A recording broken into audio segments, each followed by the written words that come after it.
Hey,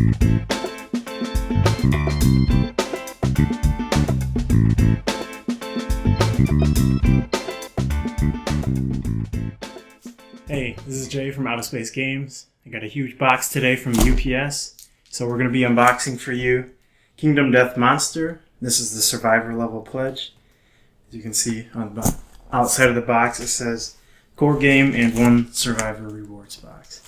This thing weighs about 20 pounds. Yeah, it says like 8.6 kilograms, so it's very hefty, really big. Let's crack it open and see what's inside.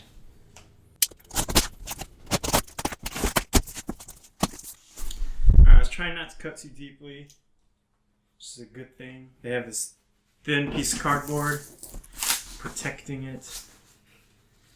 Good thing I didn't cut past it.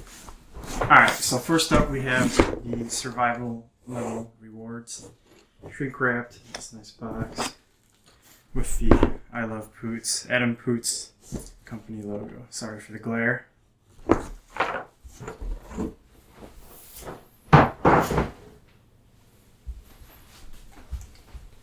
Oh, quick note here.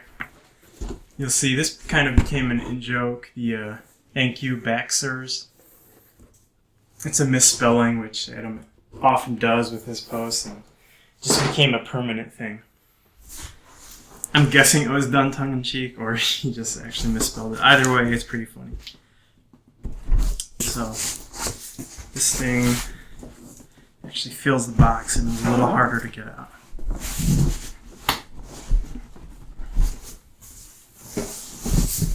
Alright, since there's so much glare, we're just going to take the wrapping off and then we'll take a look at the sides of the box.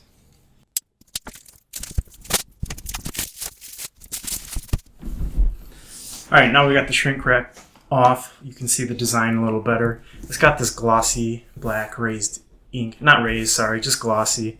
But it's very visible, though subtle. It's pretty cool. The rest of the box has a coating or a paint. It almost feels velvety.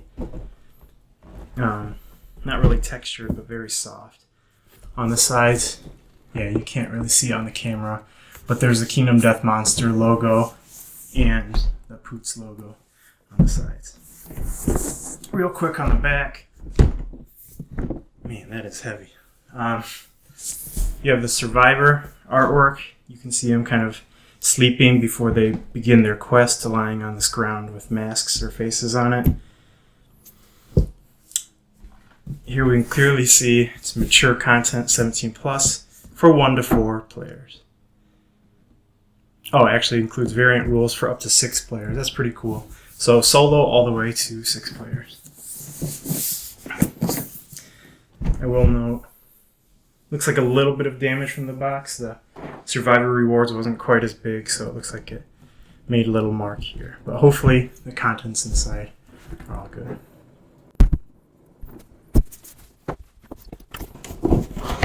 Alright, miniature assembly, build.kingdomdeath.com. This must have tutorials for how to put together your pieces and your miniatures. A big part of this game is not only collecting upgrades and equipment for your characters, but actually seeing them come to life in terms of miniatures. So, wow. That is a ton of plastic. We'll crack these out and probably get to them last. I like to save the miniatures for the end. But for right now, you can even see just a ton of plastic, ton of screws on everything. This must be for the big boss guy. You can see some demon goat thing over here. But it doesn't look like anything's broken. Here are a bunch of bases. We'll crack into that a little later. Alright. Couple boards in here. This looks like kind of the story that you play through. So setting up the settlement, Survivor's Return, kind of a sequence of events and what happens in this track that you go through, settlement locations, and everything's numbered 1 through 10. On the back here, here's your start. At the end here is starvation, so a track for marking something I'm sorry, I'm not familiar with the gameplay. It's been so long since I've read about everything. But this is, I'm not sure, it might be like a plastic track. At first I thought it was cardboard, but it's a little more sturdy than that. Printing is solid. The art is consistent all the way through. You can see with kind of this simplified design mechanic. Here are a bunch of tokens for damage, locations, evasion, the different effects and stuff.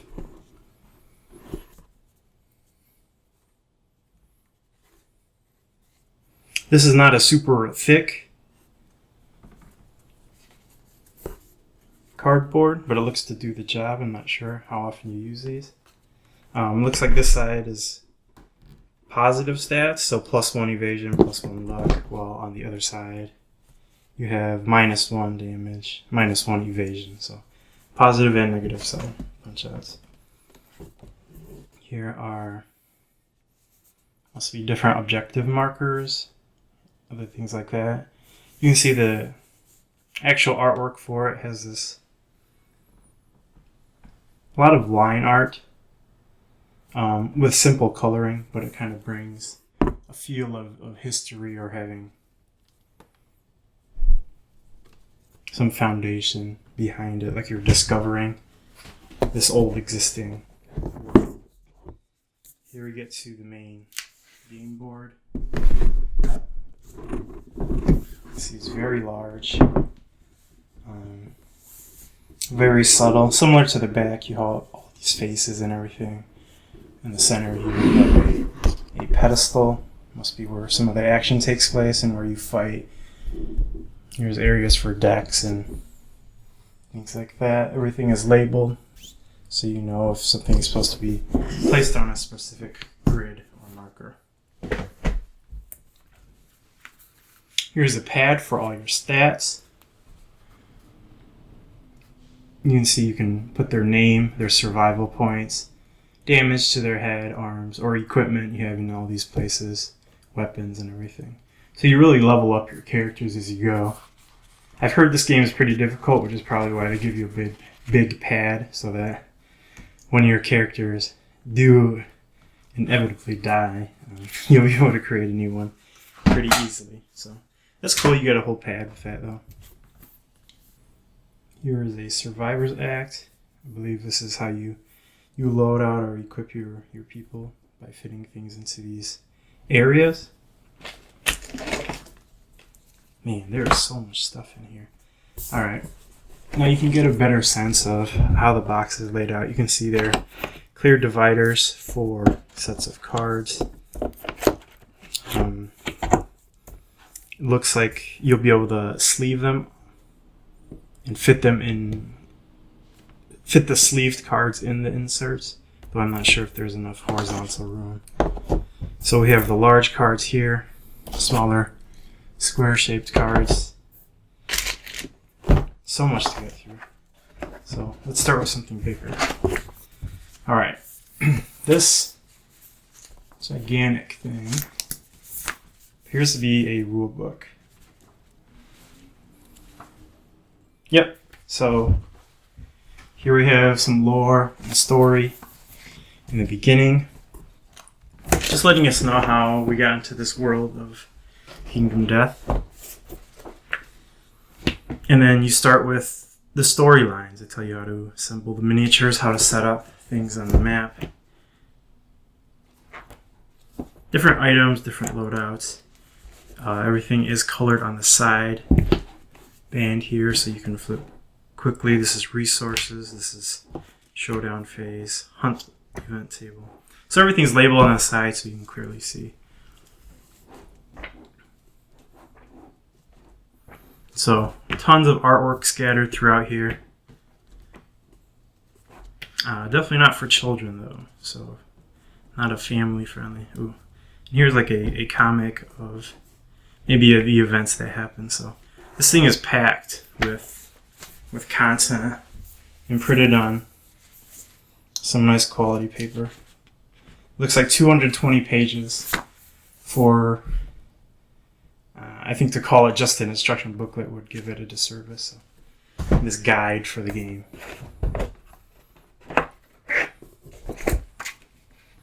Okay, here we have another pad. This looks like probably to go with you along with your campaign. So different locations, innovations that you've unlocked, how many deaths you had, monsters you defeated, and stuff like that. So to track your overall progress in the campaign, to see how you do. Lots of little areas for all the punch out and the tokens you saw earlier. And actually looking at all these dividers, I'm sure you will have enough room to fit all the sleeved cards. So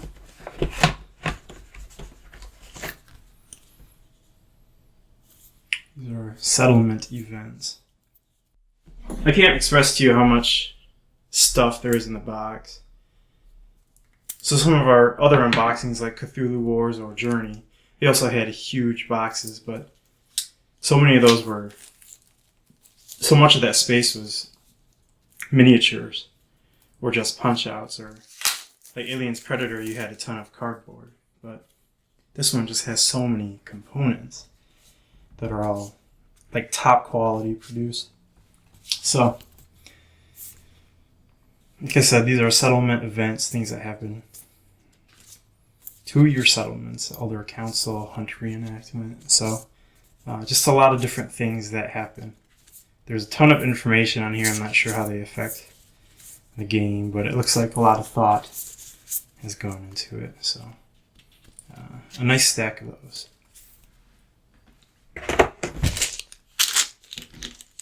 Crack with the dice next.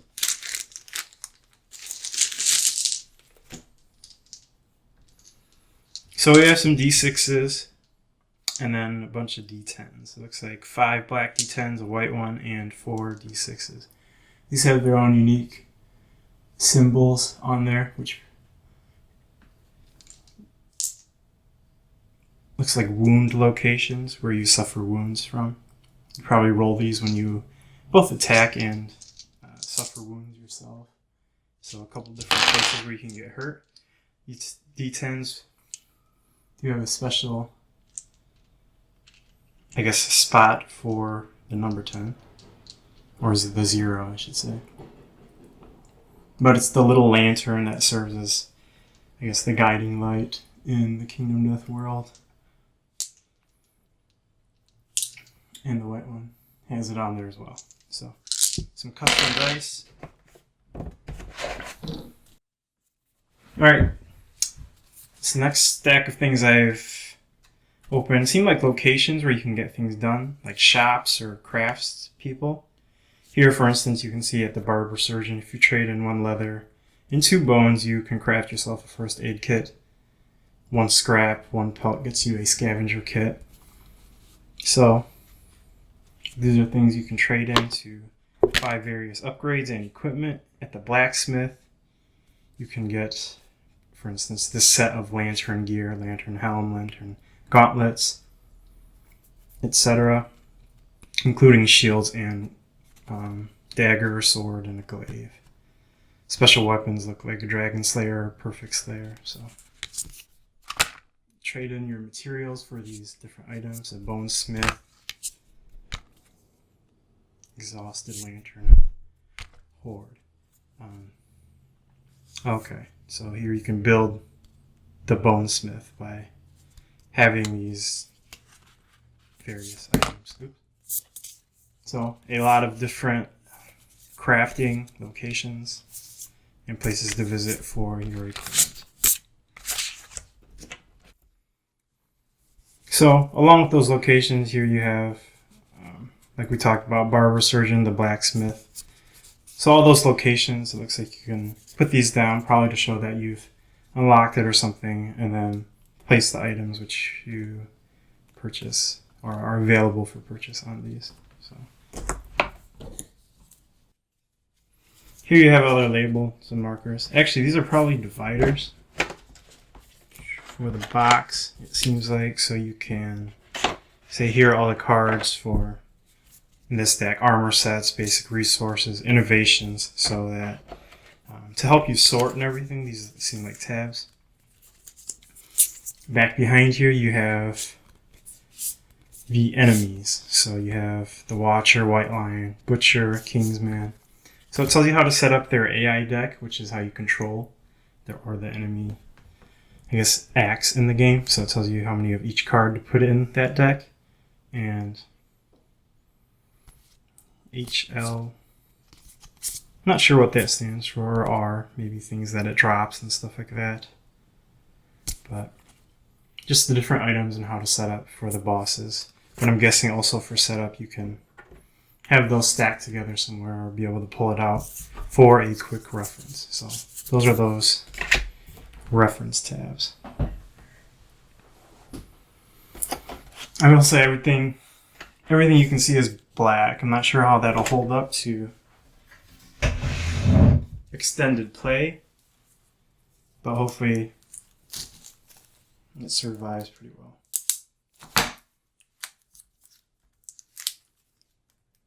I think the issue with black sometimes maybe it's easy to see if one thing has been played in particular due to the scratches or markings. Okay, so now you have the different, a ton of just gear, things that you can equip on your people, hunter whip, leather skirt, leather bracers. Just a ton of equipment and items. So these must be what you drop, you can purchase, everything like that. On the back of these cards, you can see there's a letter G. We'll get a close-up of that. It says Katarium, leather worker. So yeah, these probably go along with these here in a little slot to let you know what you can trade in for, what equipment you can pick up based on equipment you've unlocked.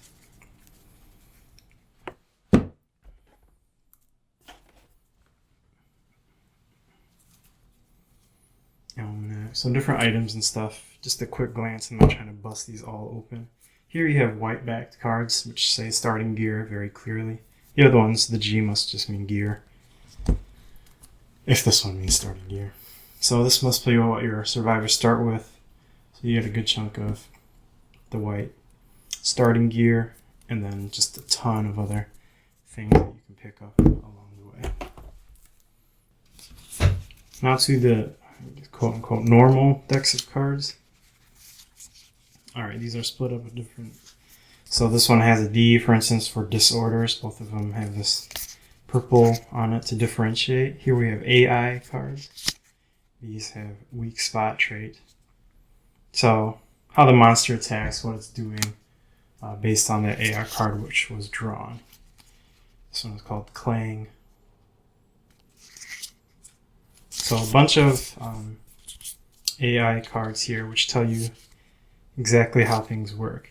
Now you'll notice they're not all the same. So this one has a different design and it says Kingsman, even though it's really small. This says Butcher and again a different symbol. So each AI deck being different. They may have shared things, I'm not sure.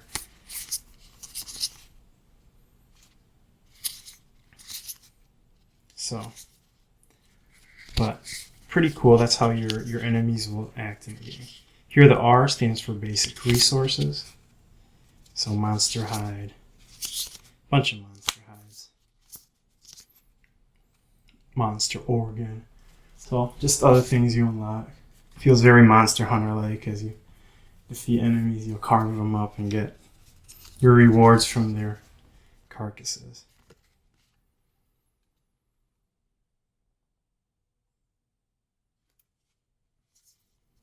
Again, HL.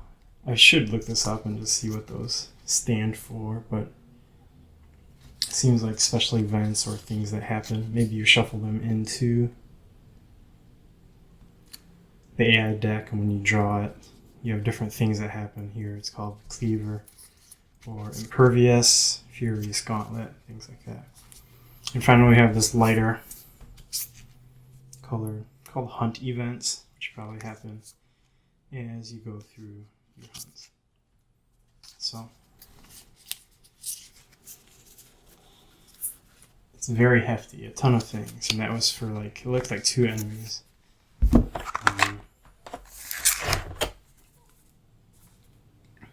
Screaming antelope. Okay, these look like probably attack cards. This one called Slam. Lets you move and attack certain parameters and variables. Secret Fighting Arts. 2 plants, so these are things you pick up. So just a ton of decks. I don't want to crack them all open right now just because I don't even know how to begin to sort them. I'd rather kind of spend some time going through that. But you can see there are, what, 1,000 cards right there. It's quite crazy. But I think that's all the, I guess, the non-miniature components to Kingdom Death. As you can see, there's a ton that's packed in the box. Unlike AVP, it's not just the cardboard that took a lot of weight. It's these cards and this guide to the game. So next we'll show you some miniatures, I guess.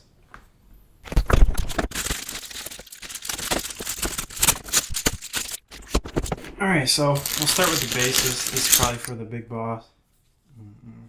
So this is just a flat base. It's got the logo on there.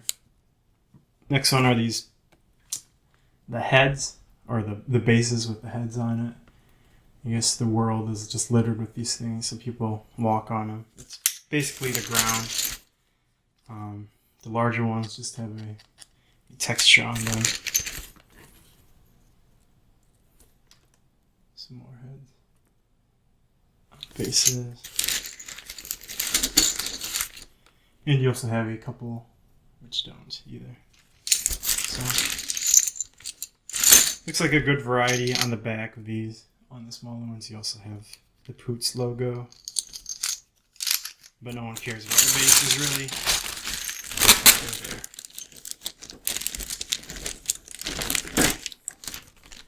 I want to get this one just because it has the wing to this giant crow monster thing. Hopefully you can see some of that detail.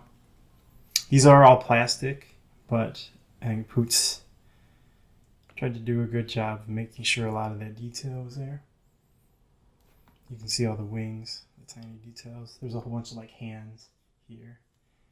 So there's a lot of, I guess, nods to reality, but some things that just make it a little bit creepier. You know, these like elongated fingers at the ends of the wings. These hands. Here's the underside of the wing, so you see. Very detailed, a great, I guess, cast job on these. This looks like a lower jaw or something.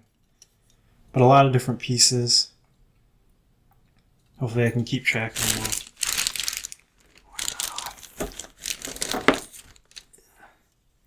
I don't know if you can see. You have a whole bunch of tiny little hands that attach to the wings in different places.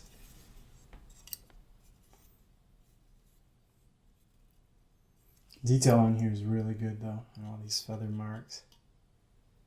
Each one of these hands is labeled. Oh my gosh, 1 through 30. That's going to be fun to put together.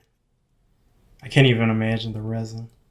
The detail on these is great. I think we've been spoiled lately with Alien vs. Predator and Journey, and now this. Like, I'm getting Cthulhu Wars Wave 2 next too, so it's like non-stop miniature goodness. And top quality too. So here we have some of the gear, it looks like. Some little skulls. Adornments and stuff. You have arms. These look like... There's a weird mask type thing. So like I said, with these miniatures, you can put together, assemble them in sets, or mix and match as you unlock different things. People have originally mentioned maybe, you know, drilling them and putting magnets and stuff on. know if that's necessarily going to be feasible with how small these are. You have a couple different sets. You have, let's see, the helmets here, some plumage, some hands and everything. There's just so many little things. Different pieces of armor. You have weapons, swords, your legs, sheath swords, some shields, stuff like that. Bunch of axes, arrows.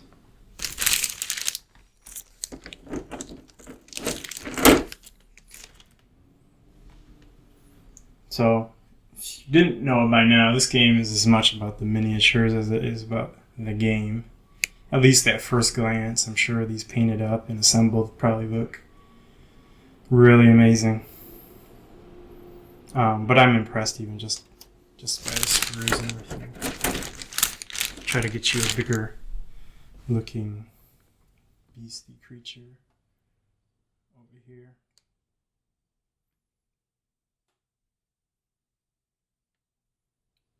So I don't know if it's apparent either, but the size of people compared to the size of beasts, these beasts are definitely larger than the humans are, by a significant amount.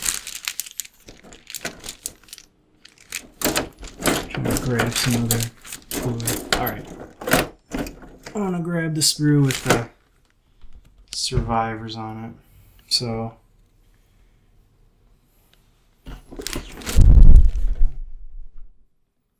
here you have one of the survivors with the lantern. Another one here. You can even swap the faces out. You can see this one has the hair, but no face in there, so you can choose something different if you would like to. Here's one of the female heroics. And another one down here as well. These look to be part of this, one of the white lions, which is one of the first bosses that you can fight. Yeah, just a whole bunch going on. It's crazy. I would definitely check out the Kickstarter page, their website, even Board Game Geek, as people begin to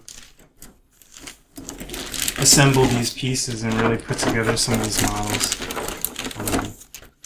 Well, there's plenty here, and I can show you as much as I can without seeing them assembled. Like, for instance, this crow. I'll probably throw it up on the side here so you can see exactly what it's supposed to look like assembled. But there's just a ton going on. Looks like these little barnacles. And a ton of detail in the fur. So that's the spruce for you. Like I said, check out the website. Get some close-up pictures of what these things actually look like, so you have an idea of what your assembled miniatures could look like. Because even the plastic ones have amazing detail in them. So we're going to put these away and crack open the, I guess, survivor rewards and see what extra goodies we got. So once again, we have the thank you Baxters. Yes. So in here, it's basically another one of those miniatures assembly boxes with just a whole bunch more sprues.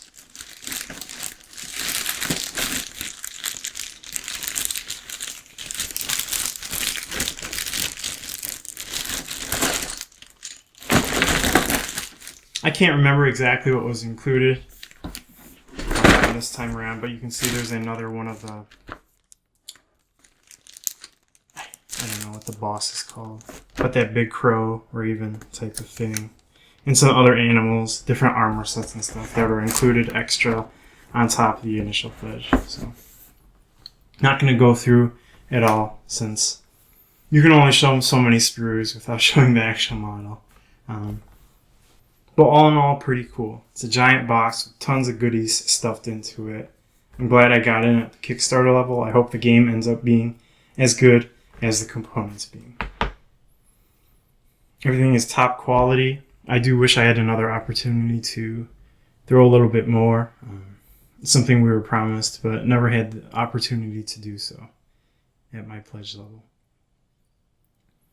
But hopefully we'll be assembling these miniatures relatively soon so we can get some games in and see how difficult it is and how it plays.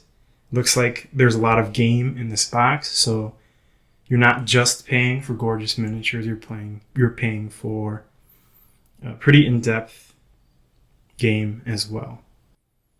So I'd like to thank you for watching our unboxing of Kingdom Death Monster.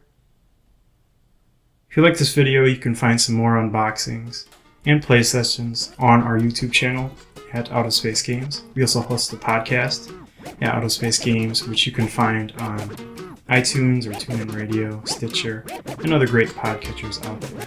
You can also find us on Facebook and Twitter at Out of Space Games. Once again, this is Jay from Out of Space Games, and we'll catch you next time. Thanks for watching.